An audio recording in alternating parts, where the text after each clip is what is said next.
Student, welcome to my YouTube channel. आपको मेरे इस चैनल में स्वागत है और हम लोग मैथ्स टॉपिक को करने वाले इस चैनल में, ठीक है। आपको नाम से पता चल गया होगा, मेरे चैनल का नाम इक्वल टू है और यहाँ पे हम मैथ्स को बिंदास करेंगे बिना डरे और बिना रुके। तो सारा क्लास का वीडियो आपको मिलेगा एक एक करके। तो सबसे पहले हम लोग चैप्टर 1 को स्टार्ट करते हैं, रियल नंबर। तो रियल नंबर का टॉपिक अपना सबसे पहला होगा। रियल नंबर का टॉपिक है आपका क्लास 10 का आपका चैप्टर 1। तो इसको स्टार्ट करने से पहले हम लोग को आप लोग को कुछ डेफिनेशंस को याद रखना होगा, बहुत कुछ। जैसे कि आप फैक्टराइज कर रहे हैं तो आपको smallest prime number, smallest composite number, सारा बेसिक नॉलेज होना चाहिए। तो जैसे कि सबसे पहले हम लोग को यहाँ पे एक थ्योरम को पहले हम लोग को लिख लेना चाहिए और जानना चाहिए। थ्योरम आपका 1.1, पेज नंबर आपका 3 में, न्यू बुक का 3 में है और ओल्ड बुक अगर आप फॉलो करें तो पेज नंबर 8 में होगा। तो आप जैसे कि थ्योरम 1.2 अगर आप करते हैं तो थ्योरम 1.2 आपका फंडामेंटल थ्योरम अरिथमेटिक, आप इसको लिख लीजिए। Fundamental theorem of arithmetic.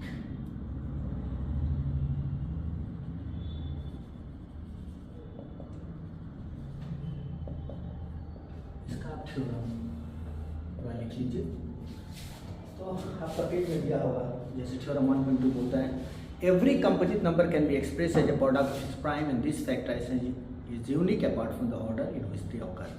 तो ये आपके पास थ्योरम है, इस थ्योरम को आप लिख लीजिएगा। आपका पेज नंबर आपका 8 में है आपका, तो इस थ्योरम को आप यहाँ पे लिख सकते हैं। या फिर आप मैं लिखूँगा तो फिर टाइम आपका वेस्ट होगा, लेकिन फिर भी अब आपकी मर्जी, आप चाहते हैं। तो देखिए आपका थ्योरम लिखिए, लिखिए every composite number can B expressed as a product of its prime and this factorization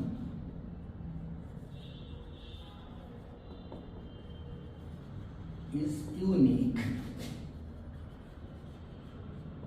apart from the order in which it occurred। तो आप इस थ्योरम को बुक से भी देख सकते हैं और यहाँ से भी लिख सकते हैं।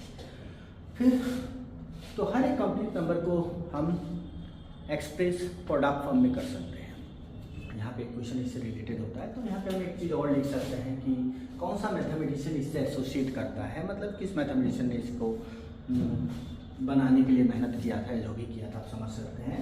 तो आप इसका नेक्स्ट पार्ट आगे लिख सकते हैं कि mathematician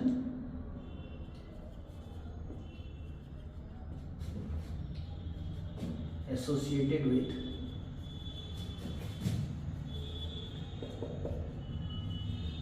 fundamental theorem of arithmetic.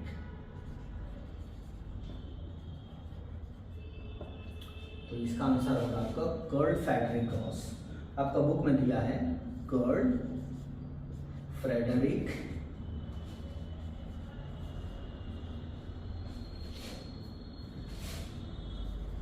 Gauss.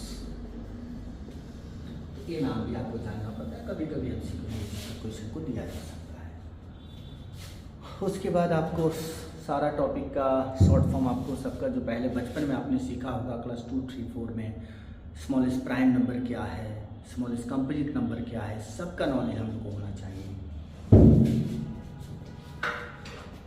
Because CBSE आपको कोई भी क्वेश्चन आपको पूछ सकता है किसी भी तरह का। तो हर एक बेसिक नॉलेज को भी सीबीएसई देखता है कि आपका बेसिक नॉलेज कैसा है, तो उसके ऊपर भी क्वेश्चन बनाता है।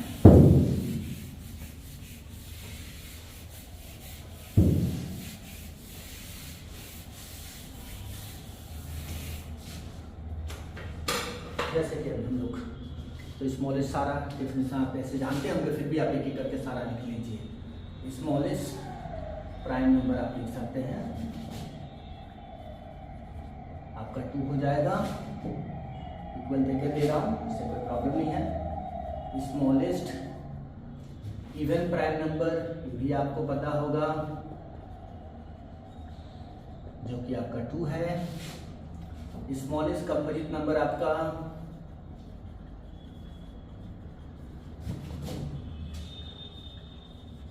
आपका 4 है। स्मॉलेस्ट आपका odd composite number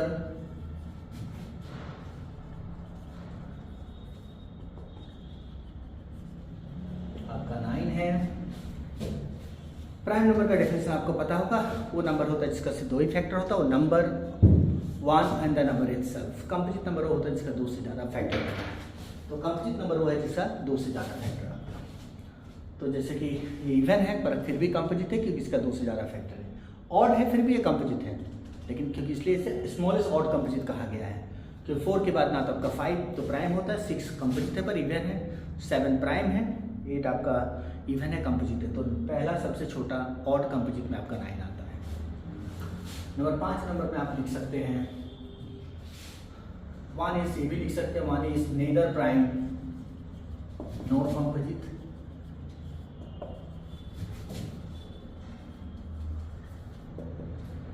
So you can say it is unique number भी आप इसे जान सकते हैं, ये आपका हो गया यूनिक नंबर भी आप बोल सकते हैं इसे। SCF ऑफ 2 को प्राइम नंबर, ये आपको जानना चाहिए। SCF ऑफ 2 को प्राइम नंबर इज 1 होता है। आपका आंसर यहाँ पे 2 को प्राइम का नंबर SCF, 2 को प्राइम का SCF हमेशा 1 आता है। फिर को प्राइम क्या होगी जानना है, तो को प्राइम हमारा वो होता है जब 2 नंबर का कॉमन फैक्टर सिर्फ 1 हो, उसे हम को प्राइम बोलते हैं। फिर आपको परफेक्ट नंबर भी जान लेना चाहिए कि सबसे स्मॉलेस्ट परफेक्ट नंबर कौन सा होता है। तो स्मॉलेस्ट परफेक्ट नंबर आपका होता है आपका 6। परफेक्ट नंबर इसलिए होता है क्योंकि ये देखिए स्क्वायर नंबर और परफेक्ट नंबर में दोनों में फर्क है। स्क्वायर नंबर में हमारा क्या होता है, जैसे 1 का स्क्वायर 1 हो गया, 2 का स्क्वायर 4 हो गया, 3 का स्क्वायर आपका 9 हो गया, 4 का 16 हो गया, तो स्क्वायर नंबर होता है। पर परफेक्ट नंबर वो होता है जैसे 6 परफेक्ट नंबर इसलिए है कि अगर हम 6 का फैक्टर निकालते हैं तो देखिए आप अगर 6 का फैक्टर निकालने जाएंगे तो 1 × 6 2 × 3, और इसको अगर इस सारे फैक्टर को अगर प्लस करते हैं तो इस नंबर का डबल हो जाता है। देखिए इसका 8 डबल हो गया, तो इसलिए इस नंबर को परफेक्ट नंबर कहा जाता है। और सेकंड परफेक्ट नंबर आपका 28 होता है, उसका भी अगर आप फैक्टर निकालते हैं उसको प्लस करते हैं तो आपका बनेगा 56। तो बस इस नंबर का थोड़ा सा नॉलेज होना चाहिए हमें एक्सरसाइज को स्टार्ट करने से पहले। अब हम एक्सरसाइज को स्टार्ट करेंगे, इसके बाद अब आप बेसिक हो गए। पहला एक्सरसाइज हम इससे कर सकते हैं, कोई प्रॉब्लम नहीं है।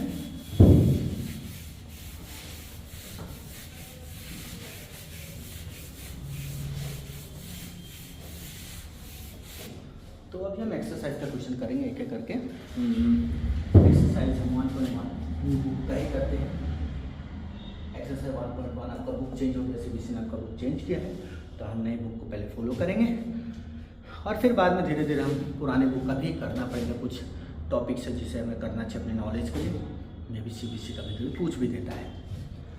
तो जैसे कि आप पहला अगर एक्सरसाइज 1.2 को अगर 1.1 को स्टार्ट करते हैं न्यू बुक के हिसाब से, तो आपका पहला क्वेश्चन है 140 का प्राइम फैक्टर हमें करना है। प्राइम फैक्टर का मतलब होता है कि आपको इस नंबर को फैक्टराइज करना हुई प्राइम नंबर से।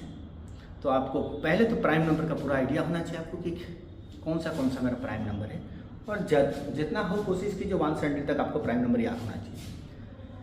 1 से 100 तक आपके पास टोटल 25 प्राइम नंबर्स होता है, इसे याद रखना चाहिए आप लोगों को। और 1 से 20 तक तो हमेशा प्राइम नंबर याद रखिए, फिर भी एक बार लिख ही लीजिए ताकि आपको बार बार ध्यान रहना चाहिए कि अब मैं प्राइम नंबर से फैक्टराइज करना है।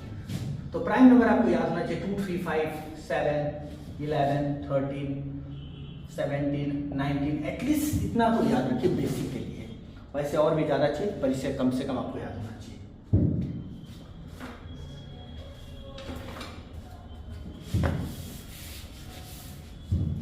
जब फैक्टराइज करेंगे तो प्राइम नंबर से फैक्टराइज करेंगे। जैसे इसे फैक्टराइज करना 140 को, तो पहले 140 का अगर आप फैक्टराइज करते हैं तो पहले तो इवन नंबर है तो 2 से करना होगा। 2 7 14, तो आप 7 लिखिए और फिर 0। फिर इवन नंबर स्टिल इवन जब तक होगा आप 2 से करते रहिए, आपका कोई प्रॉब्लम नहीं आएगा। 2 2 3 जा 6, 1 कैरी 10, 2 5 जा, और फिर ये तो नंबर 2 से तो जा नहीं रहा है, पीछे 5 है, तो पीछे 5 है तो आप 3 या 5 से ट्राई कर सकते हैं, पर 5 से जब हो रहा तो 5 से कर लीजिए। 5 7 जा, और फिर 7 तो खुद ही प्राइम नंबर है, तो 140 को लिखते समय हम 2 स्क्वायर इंटू 5 इंटू 7, ये पहला आपका आंसर है, इस सर्कल का पहला आंसर होता है। आप साथ साथ अगर करते हैं इसे लेके जो मैं करा रहा हूँ, अगर घर में कॉपी खोल के अगर करते हैं तो आपको पूरा कोई प्रॉब्लम नहीं आएगा, आप आराम से समझ सकते हैं। और एक्स्ट्रा क्वेश्चन के लिए आपको फिर मेरा चैनल सब्सक्राइब करना है, और फिर मैं नीचे आपको लिंक दे दूंगा, वहाँ पे एक्स्ट्रा क्वेश्चंस पूरा RD शर्मा ही और उसमें कराऊंगा, इवन NCERT एग्जाम्पलर भी कराऊंगा, तो सभी कुछ वहाँ पे आपको मिल जाएगा। नंबर 2, जैसे कि मेरे पास नीचे कम जगह है तो मैं यहाँ भी कर सकता हूँ, कोई प्रॉब्लम नहीं है। तो नेक्स्ट नंबर 156, तो इसका मैं करा देता हूँ आपको। ये आपका 156 है, तो आप इसको डायरेक्ट 2 से कीजिए क्योंकि इवन नंबर है।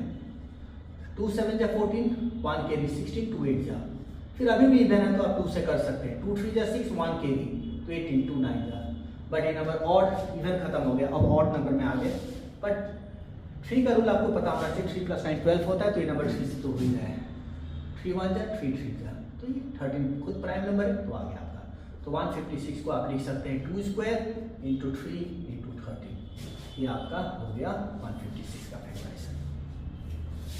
आई होप आपको समझ में आ रहा होगा। इसमें कुछ भी डिफिकल्टी नहीं है, बिकॉज आप लोगों ने टॉपिक ऑलरेडी क्लास 5 6 में किया हुआ है, बहुत ज़्यादा 4 5 में भी किया, आपने 4 में भी किया है। तो फैक्टराइजेशन मेथड, फिर भी अगर एग्जाम में अगर आपको टीचर बोल देता है find a factorise using fundamental theorem of arithmetic, तो भी आपको सेम प्रोसेस यूज करना है। तो फंडामेंटल थ्योरम ऑफ अरिथमेटिक का मतलब ही ऐसे ही आपको करना है, कोई चेंजेस नहीं आएगा, तो यहाँ पे कोई कंफ्यूज नहीं होना चाहिए।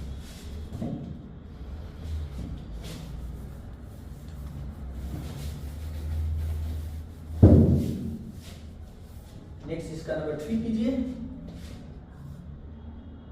3825, और इसको फैक्टराइज कीजिए। तो देखिए अगर नहीं समझ में आ रहा तो पीछे 5 है, 5 से तो जाएगा, तो भी आप कर सकते हैं। ऐसा नहीं कि हमें सिस्टम फॉलो करना है कि पहले 3 से करना है या 5 से करना है, ऐसा कुछ नहीं है। आप पहले 5 से स्टार्ट कर सकते हैं, कोई प्रॉब्लम नहीं है। 5, लेकिन लिखते समय आप जब नीचे लिखिएगा आंसर तो ऑर्डर फॉलो कीजिएगा। तो 5 समझे 35 32, 5 6 से 30 25, 5 जा, फिर आप 5 से कीजिए, अभी 5 से हो रहा है, 5 1 जा 5, 2 बचा 26 हो जाएगा, 5 5 जा 25, 1 कैरी तो 15, 5 3 जा। अब देखिए 5 से तो नहीं जा रहा, तो 3 बच गया। तो 3 का रूल हमें पता है कि अगर नंबर को प्लस करके अगर वो नंबर 3 का टेबल में आता है तो 3 से तो होगा ही। 1 + 5 6, 6 + 3 9, तो 9 3 का टेबल में आता मतलब ये नंबर आपका 3 से जाएगा। तो 3 5 जा 15, 3 1 जा। अभी भी 3 का रूल हम अप्लाई कर सकते हैं। 5 + 1 6, 6 3 का टेबल में आ रहा है, मतलब आपको ये नंबर भी 3 से जाएगा। 3 1 जा 3, 20, 2 बचा 21, 7 जा 17, तो आपका प्राइम नंबर है। तो आपका हो गया 3825 = 5 स्क्वायर इंटू 3 स्क्वायर। यहाँ पे आप बेटर ये होगा, आप अगर अरेंज करके लिखते हैं तो ज़्यादा बेटर दिखता है। 3 स्क्वायर इंटू 5 स्क्वायर इंटू 70, तो ये आपके लिए ज़्यादा बेटर रहेगा। तो शायद आपको समझ में आ गया होगा। नेक्स्ट क्वेश्चन करते हैं नंबर 4, 105005, ये नंबर आपका नेक्स्ट है।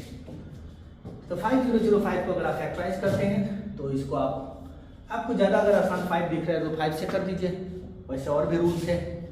तो 5 से अगर करेंगे तो 5 1 5 0 0, और ये आपका होगा 1। 5 के बाद नेक्स्ट देखिए, एक्चुअली नंबर 11 से भी जाता है। अगर 11 का टेस्ट ऑफ डिविजिबिलिटी आप लोगों ने अगर क्लास 6 में सीखा होगा तो ये नंबर का आपका 11 का रूल में आ रहा है, पर नहीं करने का मतलब 3 से तो ये नंबर जा नहीं रहा है। तो 5 से नहीं, 3 से नहीं, 2 से तो हो नहीं रहा, इवन नंबर नहीं है। तो आप नेक्स्ट 7 से आप ट्राई कर सकते हो। मुझे लग रहा है 7 से जा रहा है, मुझे पता है, इसलिए आप भी 7 से कीजिए। 7 से आ ही रहा है।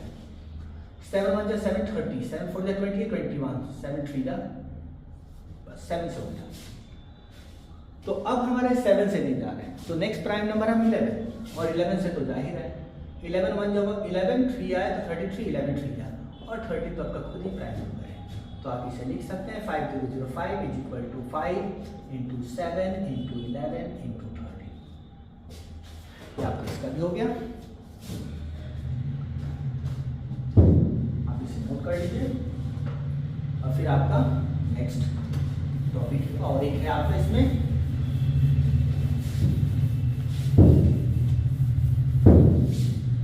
आप नंबर 5 लीजिए। 5 है आपके पास 7429। तो 7429 ये आपके लिए थोड़ा सा डिफिकल्ट होता है, ना तो 3 का रूल में आ रहा है, ना तो 5 का आ रहा है, ना तो 2 का आ रहा है, ना तो 11 का आ रहा है। ये सब रूल में है ही नहीं। ये नंबर आपका सिर्फ 17, 19 और 23 से जा रहा है। तो 17 का टेबल स्टूडेंट को पता होना पड़ेगा, ये थोड़ा मुश्किल है। तो 17 4 आपका 68 होता है, बचा 6 तो 62, 17 3 जा 51 तो बचा आपका 11 और 11 बचा तो 119 आपका 17 7 जा 119 होता है। फिर नेक्स्ट नंबर 19 से जाएगा 19 2 जा 38 5 बचा 57 फिर 3 से जाएगा आपका 23 तो खुद ही प्राइम नंबर है। तो ये नंबर थोड़ा सा डिफिकल्ट था आपके लिए, पर आप अगर प्रैक्टिस करते हैं तो आपका जल्दी हो जाएगा। ये नंबर आपका हो गया। तो क्वेश्चन 1 हम फिनिश कर चुके हैं इस तरह। आप इसे ले लीजिए, लिख लीजिए। क्वेश्चन 2 हमें स्टार्ट करना होगा। मान लो 4 है और आपका बी एक नंबर जिसका x का फैक्टर 2 और y का पावर है मान लो 7। तो दो नंबर है जिसका प्राइम फैक्टर c है। तो इसका जैसे हमें एचसीएफ ढूंढना है तो हमें पहले ये जानना चाहिए कि एचसीएफ और एलसीएम में होता क्या है, ताकि आपको बाद में आराम हो। एचसीएफ में क्या कीजिए, बहुत सिंपल टेक्निक है वाला। अगर इसमें 3 है और इसमें 2 है तो दोनों में से कम वाले को लीजिएगा। इसमें 3 बार है, इसमें 2 बार है, तो आपका कम 2 बार वाला है तो आप 2 बार वाला को ले लीजिए। y 4 बार है, इसमें 7 बार है तो कम वाले को लीजिए, तो y कितना हो जाएगा आपका 4 हो जाएगा। तो देखिए एचसीएफ आपका आ गया। और एलसीएम में आपको दोनों में से, दोनों ग्रुप में से ज्यादा वाला को लेना है। इसी तरह अगर 3 ग्रुप भी होगा तो आपको सेम प्रोसेस फॉलो करना है। तो एलसीएम में हमें ज्यादा लेना है, तो x 3 बार है, इसमें 2 बार है तो हमें 3 बार लेंगे। और y 7 बार है और इसमें 4 बार है तो y को 7 टाइम्स लेंगे। तो देखिए ये आ गया। मतलब सिंपल लॉजिक है कि एचसीएफ में आप कम नंबर को लेंगे। बोलने को तो हाईएस्ट होता है, यहाँ कंफ्यूज नहीं होइएगा। और एलसीएम मतलब लोएस्ट होता है पर फिर भी ज्यादा लेना है। तो बोलने का लैंग्वेज नहीं सोचिएगा कि हाईएस्ट मतलब बड़े को लेना, वो गलत हो जाएगा आपका। तो हाईएस्ट इसलिए बोलता है कि ये वो सबसे ग्रेटेस्ट नंबर है जो इन दोनों नंबर को डिवाइड कर सकता है, इसलिए इसको हाईएस्ट कहा जाता है। और एलसीएम वो होता है कि इन दोनों नंबर से अगर हम अगर डायरेक्टली किसी को भी मल्टीप्लाई करें तो दिस द लोएस्ट नंबर जहां पे दोनों नंबर जाके मिलता है। तो यह है एलसीएम का मतलब, लोएस्ट कॉमन मल्टीपल इसलिए कहा जाता है। तो सिंपली यहाँ पे हमें ये जानना चाहिए उस क्वेश्चन को करने के लिए, ठीक है। वैसे फॉर एलसीएम आप बचपन में सीखोगे, आपका टीचर आपको बचपन में कैसे कैसे गाइड किया होगा वो आप लोग समझ ही गए होंगे, पर यहाँ पे टेक्निक फॉलो करेंगे तो हमारे लिए आसान होगा। तो एचसीएफ का मतलब दोनों में मिनिमम और एलसीएम में दोनों में से मैक्सिमम। अब हम एक्सरसाइज के क्वेश्चन को करेंगे।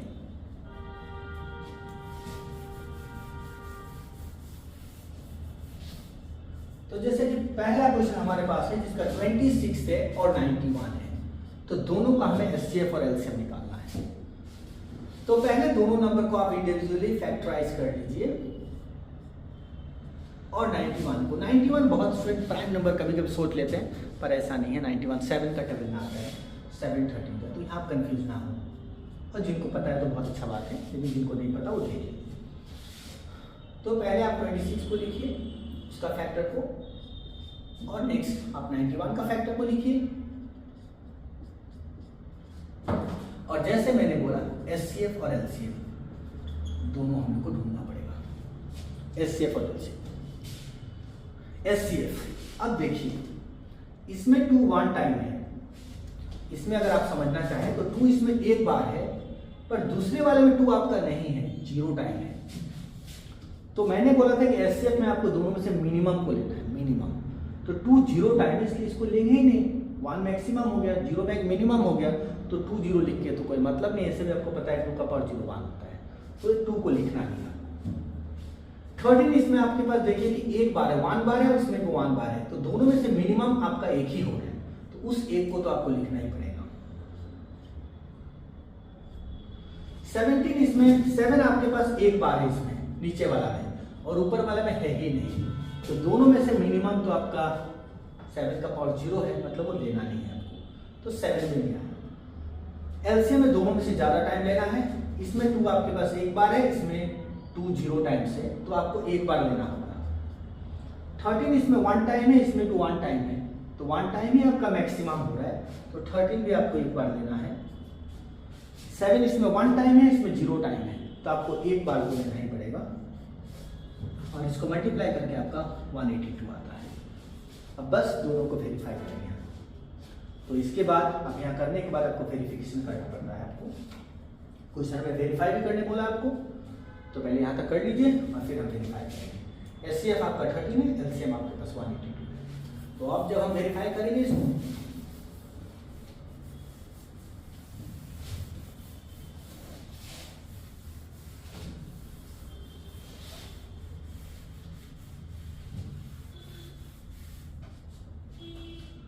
ऊपर वेरिफिकेशन लिख लीजिए आप। तो सबसे पहले हम एचसीएफ इंटू एलसीएम निकालते हैं। एचसीएफ आपका था 13 और एलसीएम था 182। अगर दोनों नंबर को आप मल्टीप्लाई करते हैं तो आपका आता है 2366। आप खुद मल्टीप्लाई कर लीजिए, मल्टीप्लाई मुझे नहीं सिखाना है, आपको खुद सीख सकते, वो आपको पता है दोनों का मल्टीप्लाई। और फिर दोनों का प्रोडक्ट और 2 नंबर भी कीजिए।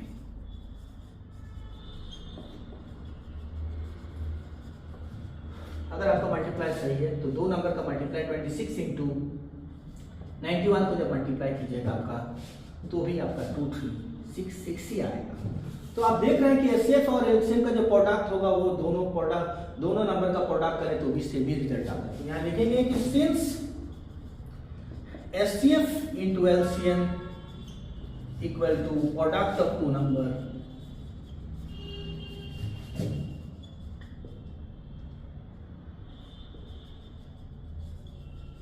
हेंस वेरीफाइड या वेरीफाइड, आपको जो लिखना है लिख लीजिए।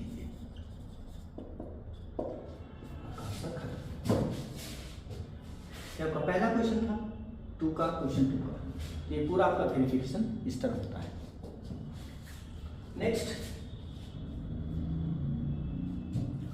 नंबर 2 करेंगे हम लोग।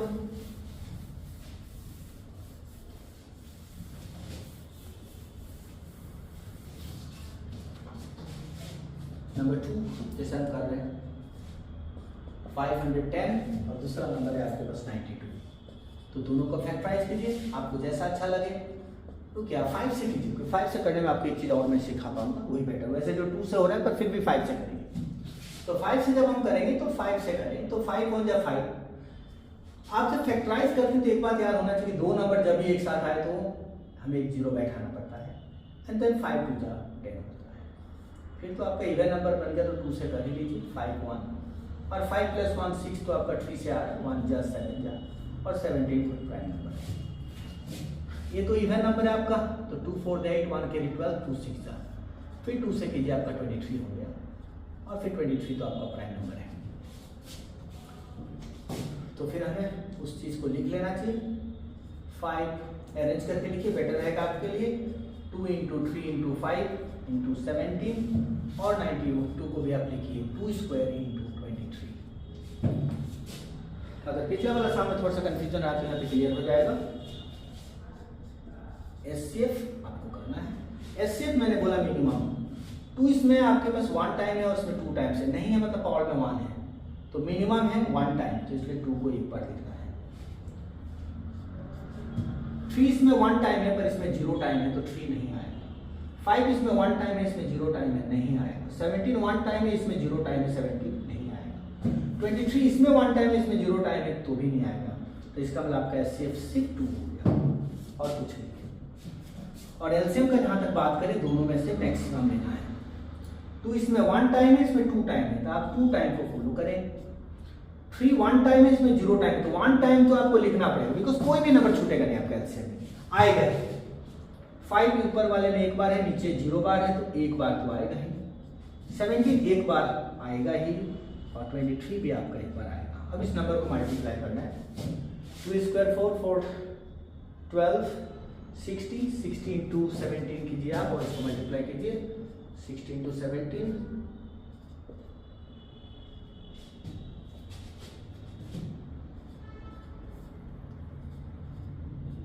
फिर आप उसको 23 से मल्टीप्लाई कीजिए,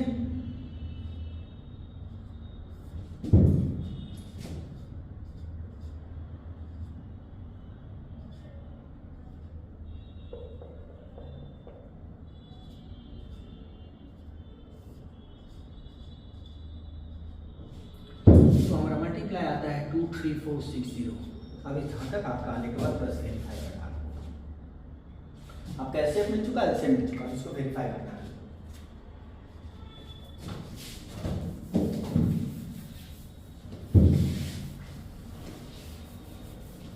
वेरिफिकेशन करने से पहले आप लिख दीजिए वेरिफिकेशन।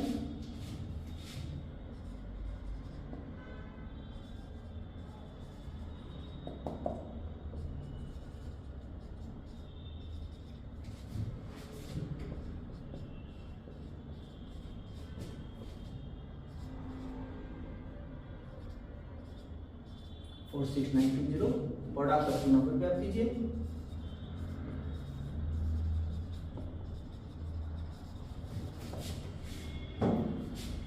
आपका नंबर था 510 और 92, आपका 46920 आएगा। तो since HCF into LCM equal to product of two number,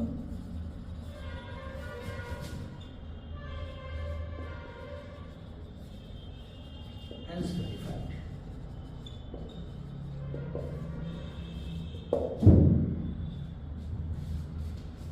Next question 3.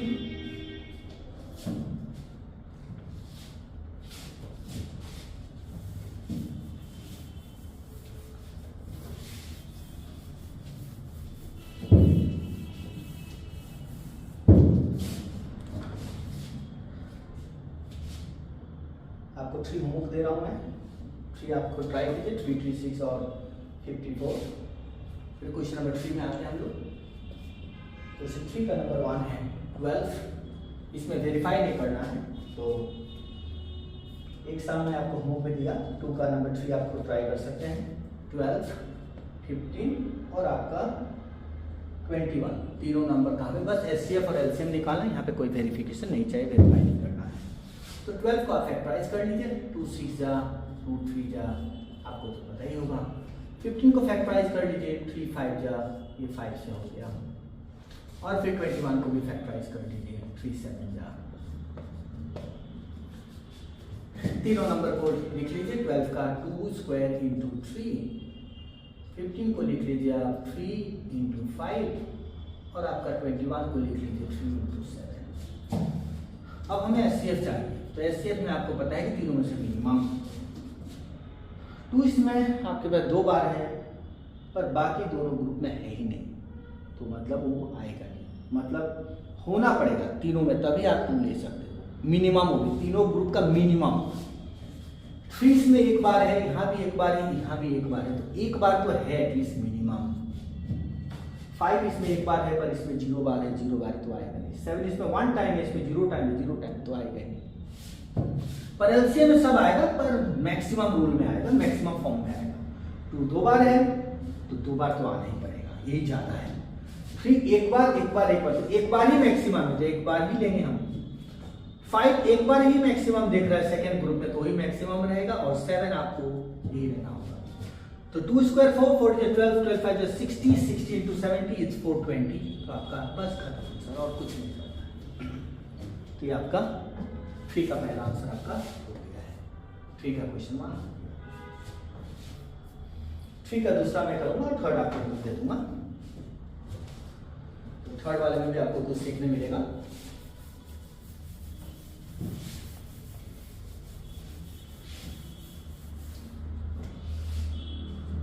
Number 3 हमारे पास दिया है 17 23 और आपके पास 29, 3 नंबर है। तो मैं डायरेक्ट क्वेश्चन नहीं लिखा, डायरेक्ट स्टार्ट कर रहा हूँ। तो 17 तो प्राइम नंबर है, 1 से जाएगा। 23 आपका प्राइम नंबर है, भी 1 से जाएगा। 29 प्राइम नंबर है, आपका 1 से ही जाएगा। तो लिखते समय लिख लीजिए 17 का 17, आप चाहे तो 1 लिख लीजिए, नहीं लिखिएगा तो एक बात याद रखिए कि तीनों का कोई भी कॉमन फैक्टर नहीं होता है, तो एचसीएफ हमेशा 1 तो एटलीस्ट होगा।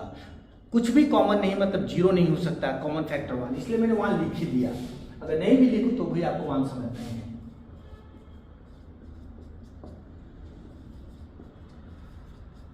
तो देखिए एचसीएफ कुछ भी कॉमन नहीं दिख रहा है दोनों तीनों में, पर फिर भी 1 तो कॉमन है। और एलसीएम के मामले में अगर करते हैं तो सब कुछ मल्टीप्लाई हो जाएगा। क्योंकि 17 इसमें वन टाइम तो एक बार तो लेना ही पड़ेगा, इसमें नहीं तो क्या है, 23 इसमें एक बार है, इसमें नहीं है तो क्या है, फिर भी लिखना है। अब बस इसको मल्टीप्लाई करना है हम लोगों को, तो 17 और 23 को मल्टीप्लाई कर लीजिए।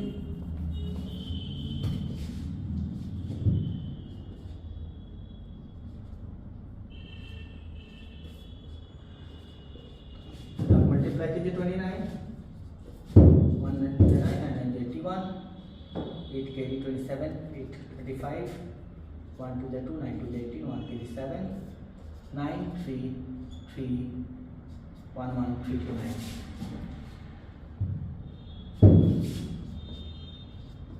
कुछ कैलकुलेशन हो गया तो आप देख लीजिएगा, बाकी प्रोसेस तो कोई प्रॉब्लम नहीं है, यही आपका प्रोसेस है प्रोसेस।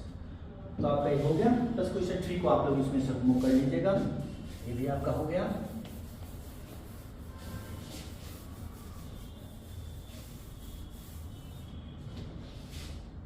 फिर क्वेश्चन 4 हम लोग करेंगे।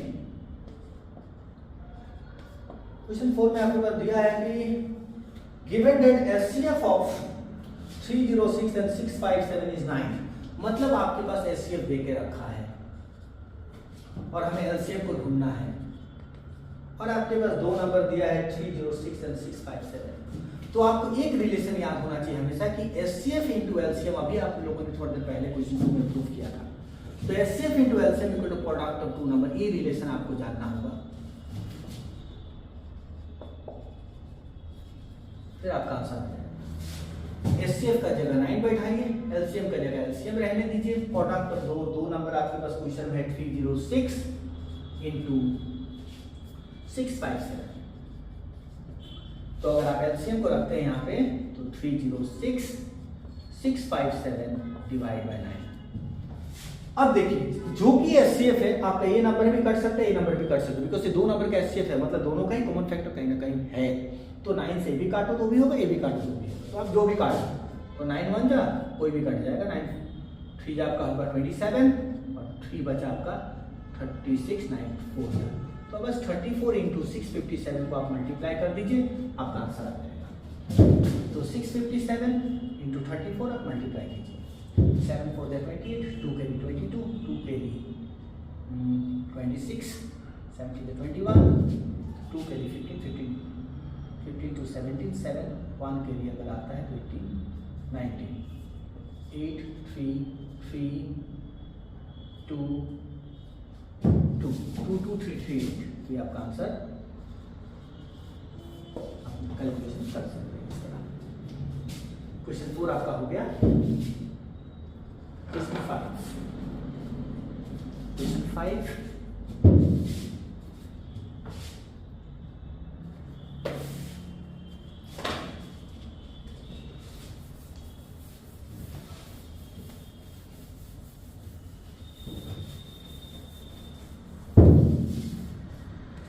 5 अगर हम लोग करते हैं, क्वेश्चन 5 में बोला है check whether 6 to the power 10 can end with digit 0। तो पहले ये आपको जानना चाहिए कि किसी भी नंबर को 0 में एंड होने के लिए इस नंबर का प्राइम फैक्टर में 2 और 5 अगर होगा तो नंबर 0 हो जाएगा। ये नंबर का फैक्टर 2 और 5 होना चाहिए, पर यहाँ तो दिख ही नहीं रहा है 2 और 5, तो ये हो ही नहीं सकता आपका। तो इसलिए कोई भी नंबर में फैक्टराइज कीजिएगा, अगर वहां पे 2 और 5 आता है तो आपका वो 0 में एंड होगा, और 2 और 5 नहीं आता तो 0 में एंड नहीं होगा।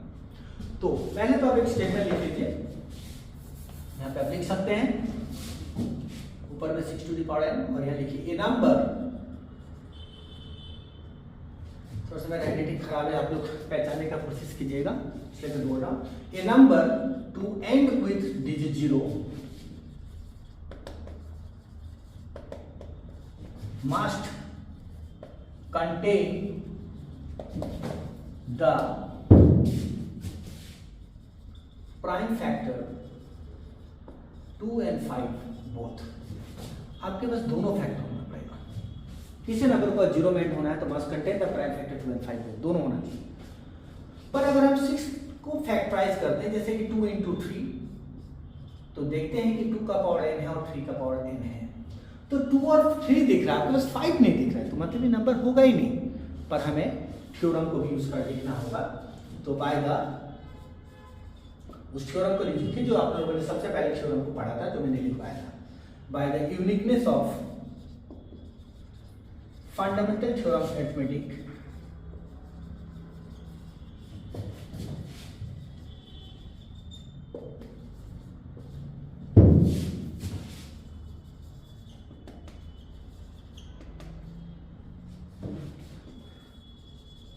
guarantees that by the uniqueness of fundamental theorem of arithmetic guarantees that there is no other prime factor of 6 to the power n। तो और कोई प्राइम फैक्टर नहीं है फैक्टराइज करने के बाद, ये हमारे थ्योरम बोलता है कि और प्राइम फैक्टर है ही नहीं इसका। तो इसका मतलब होता है therefore 6 to the power n does not end with digit 0 since it do not contain prime number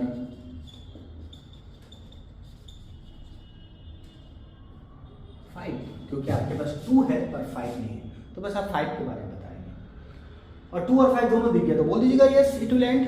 तो इस तरह आपको बताना है।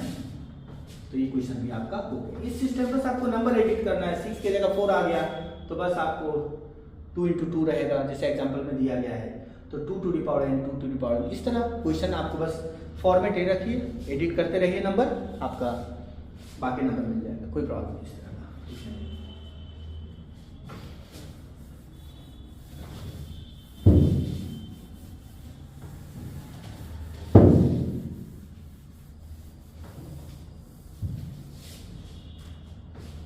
जैसे क्वेश्चन नंबर हम लोग हमारा 5 हो गया, क्वेश्चन 6 करेंगे। क्वेश्चन 6 में आपके पास देख रखा है 7 × 11 × 13 प्लस 30। पहले तो आपको याद होना चाहिए कि ये प्लस को हटाना है, प्लस नहीं होना चाहिए, मल्टीपल फॉर्म आना चाहिए।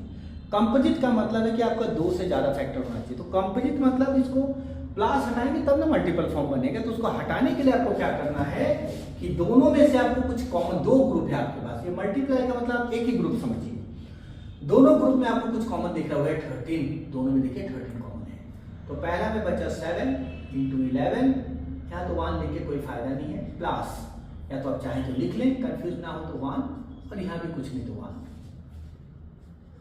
77 + 1 तो बना 13 × 78। तो इसके बाद आप स्टेटमेंट लिख सकते हैं सिंस, क्योंकि फंडामेंटल थ्योरम अरिथमेटिक सब जगह आपका काम कर रहे हैं, since it can be expressed as a product of its prime,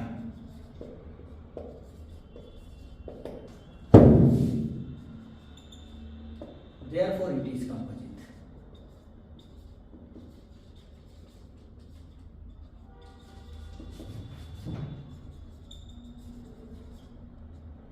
therefore it is composite number। और कुछ स्टूडेंट यहाँ पे अगर इस स्टेटमेंट को लिखने में अगर कंफ्यूज होते हैं, नहीं लिखने का मतलब ऐसा लिखने में आप भूल जाते हैं, तो कोई बात नहीं, ये आपका एक हो गया, ये भी आप लिख सकते हो। अगर आपको ये स्टेटमेंट लिखने का मन नहीं है तो आप चाहो तो भी लिख सकते हो। यहाँ पे देखो वैसे तो और भी फैक्टराइज कर सकते हैं, नहीं तो आप पीछे 1 लगा दीजिए, क्योंकि 1 आपका सबका फैक्टर होता है। तो लिख दीजिए since it has more than 2 factors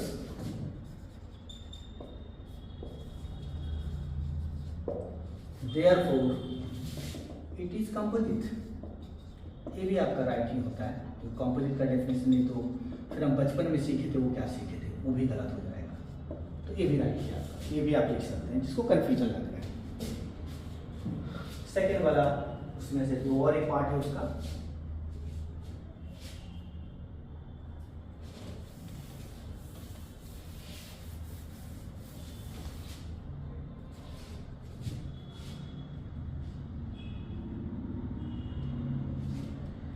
seven into 6 into 5 into 4 into 3 into 2 into 1 + 5।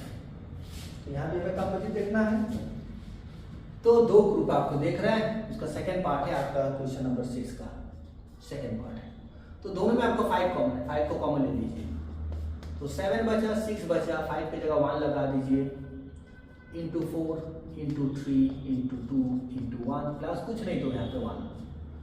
तो जब आप मल्टीप्लाई करेंगे आपका, तो इसको मल्टीप्लाई करने से आपका बनता है 1008 प्लस 1, तो 5 इंटू 1009, बस 1 लगा दीजिए और लिख दीजिए since it has more than 2 factor therefore it is complete. या तो जो मैंने आपको पहला वाला सामने एक्सप्रेशन बताया उसको लिख सकते हैं, से लिख सकते हैं।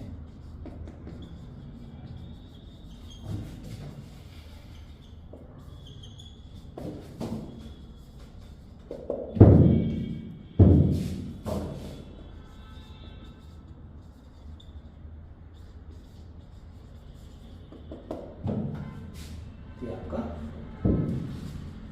लास्ट क्वेश्चन 7,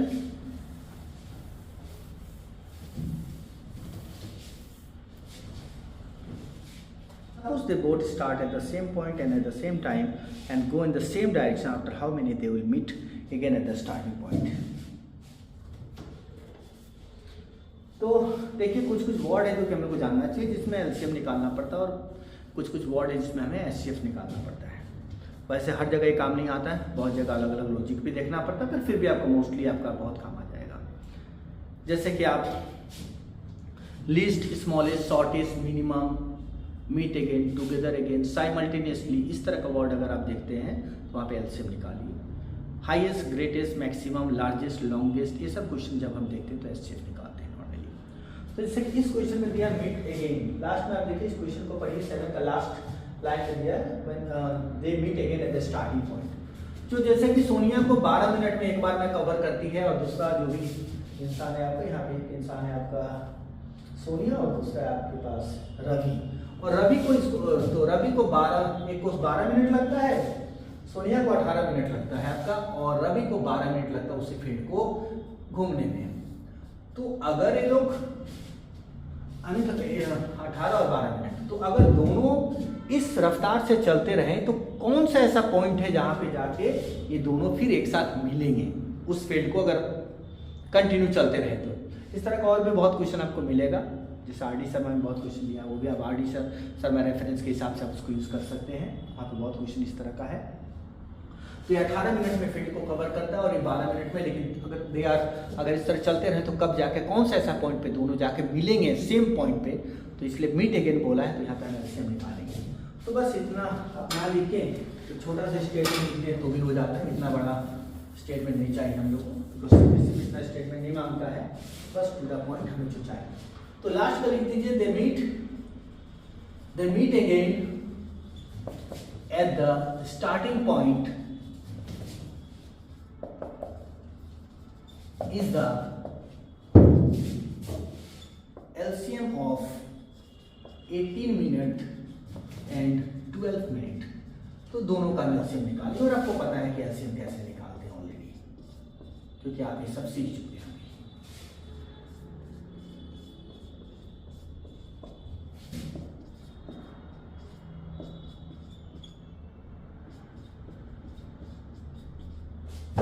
तो जब एचसीएफ निकालेंगे, और हमें एलसीएम निकालना है, सॉरी, तो जब एलसीएम निकालेंगे तो इसमें एक बार है, 2 बार है, तो मैक्सिमम को लेना है 3, 2 बार है, इसमें एक बार है तो हमें 2 बार को लेना है, तो 2 square 4, 3 square 9, 36 minute is the answer.